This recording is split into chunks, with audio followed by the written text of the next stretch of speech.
Hey Dwantro Fam, welcome back. It's been a few days since our last upload.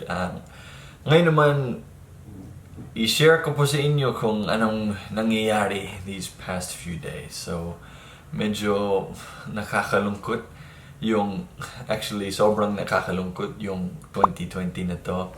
At ngayon, sa pinakahuling araw ng 2020, may masamang nangyari sa pamilya namin. Ito po yung dahilan kung bakit hindi ako nag-upload the past few days. Gusto ko talaga mag-upload araw-araw. Yun yung request ng mga Dwantro Fam. Pero recently kasi, I guess nalungkot lang kami. Ito po ang nangyari. Yung tatay ko, nasa hospital siya. Despite his condition, it's good to see he still has his personality. Nag-workout kaming dalawa ni Papa sa gym. Tapos, pagkatapos ng workout namin, sabi niya na parang may sakit daw siya sa leeg niya. Parang sobrang masakit daw. Parang ibang klaseng sakit. Hindi yung tipong nag-workout ka, masakit yung muscles mo. Hindi ganun. Parang iba ang sakit. The next day, naging mas grabe na yung sakit. Pumunta dito sa left shoulder niya, tapos pumunta sa dibdib niya. So, nung naging sobrang grabe na yung sakit niya, to the point na nahirapan na siyang huminga. Sabi niya sa akin, Dwayne, can you take me to the hospital? Pumasok kami sa kotse, nag-drive ako, papuntang hospital. Hinatid ko si Papa doon sa hospital. Pumasok kami, nagpila pa kami. Tapos, nung umabot na kami sa reception nurse, sa emergency room, my dad described kung anong pakiramdam niya. He described what was happening to him. Having like a pain in his chest, and so they admitted him right away because it seemed to be a heart problem. And they did some tests, some scans on Dad, and they said he had a heart attack. He had a heart attack, and it wasn't like a mini heart attack, it was a pretty big heart attack.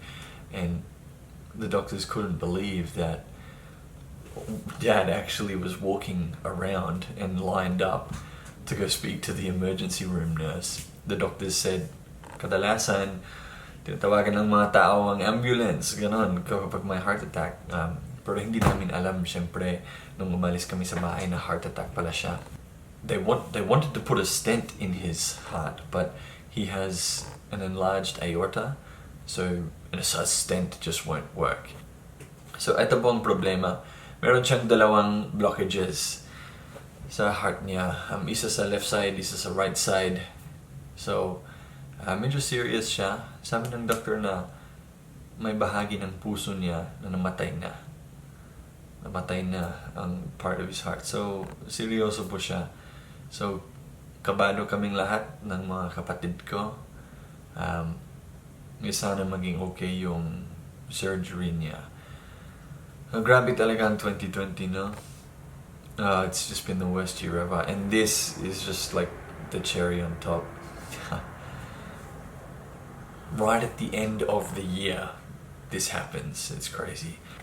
Hindi siya nagkaroon ng blockages sa heart niya dahil sa workout namin. Hindi ganun.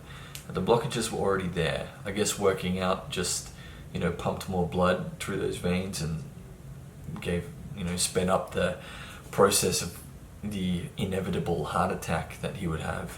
So now he's in the hospital, and we've been to visit him a couple of times now.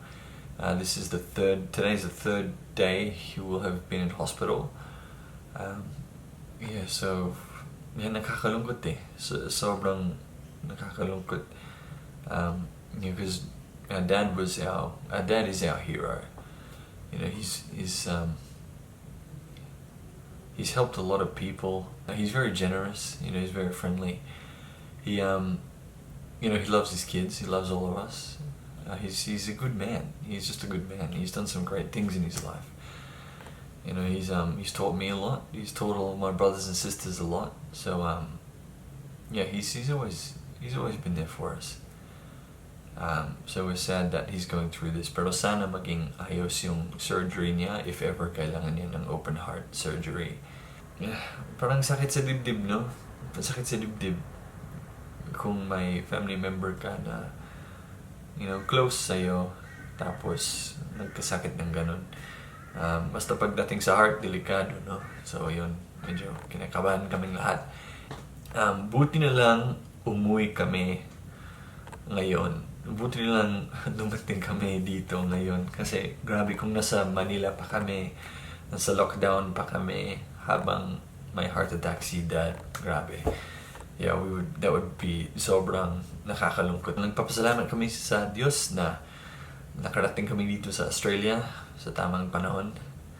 I guess, we arrive here and then 2 weeks later Dad has a heart attack. It's crazy. It's freaking crazy.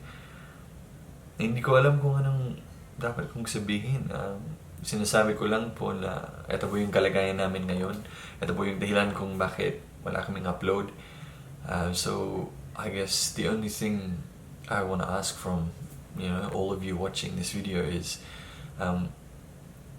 please pray for my dad that he will get better and that the surgery will be a success and he'll live for at least another 10 years sana. So yeah. Okay, Dwantro Fam, thank you so much for watching. Thank you for supporting Shanta and I. Sobrang grateful po kami sa inyong suporta this year. We have seen huge progress on our YouTube channel, which has enabled us to survive the pandemic.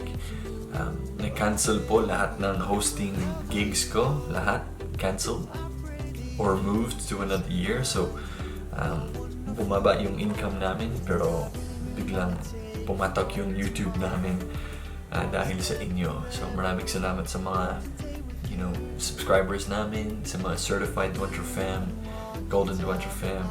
Thank you so much, guys. So we'll keep you guys updated in the new year. So Happy New Year po sa inyong lahat. Sana maging mas okay yung 2021. Sana talaga. Okay, thanks again, guys, and we'll see you sa next video namin. I'll be closer than your shadow.